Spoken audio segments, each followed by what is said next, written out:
அஸ்ஸலாமு அலைக்கும் வரஹ்மத்துல்லாஹி வபரகாத்துஹு. நம்மில் பலருக்கு ஒரு பயம் உண்டு. யாராவது எனக்கு பில்லி சூனியம் செய்து விடுவார்களோ, என் வாழ்க்கையில் தடைகள் வர இதுதான் காரணமோ என்று.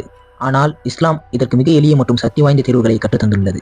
பயத்தை விட்டுவிட்டு இந்த ஒரு நிமிட காணொளியை பாருங்கள். முதலாவதாக, ஒரு உறுதியான ஈமான், அதாவது நம்பிக்கை நமக்கு வேண்டும். அல்லாஹ் நாடாமல் யாருக்கும் எந்த நன்மையோ அல்லது தீமையோ செய்ய முடியாது. அல்லாஹ் தஆலா தன் திருமறையில் கூறுகிறான், அல்லாஹ் உங்களுக்கு ஒரு தீங்கை நாடினால் அவனை தவிர அதை நீக்குபவர் யாரும் இல்லை என்ற திருக்குரான் வசனத்தை நாம் மனதில் வைத்துக் கொள்ள வேண்டும். இந்த உறுதி உங்கள் மனதில் இருந்தால் பாதி பயம் நீங்கிவிடும். இரண்டாவதாக, நபிகள் நாயகம் ஸல்லல்லாஹு அலைஹி வஸல்லம் அவர்கள் கற்றுத்தந்த பாதுகாப்பு வழிமுறைகளை நாம் பின்பற்ற வேண்டும். ஒவ்வொரு தொழுகைக்கு பின்பும் உறங்குவதற்கு முன்பும் ஆயத்துல் குர்சியை ஓதுங்கள். குல் ஹுவல்லாஹு அஹத், குல் அஊது பிரப்பில் ஃபலக், குல் அஊது பிரப்பின் நாஸ் ஆகிய 3 சூறாக்களையும் காலை மற்றும் மாலையில் 3 முறை ஓதி உங்கள் உடல்களின் மீது ஓதிக்கொள்ளுங்கள். இது ஒரு இரும்பு கவசம் போன்றது.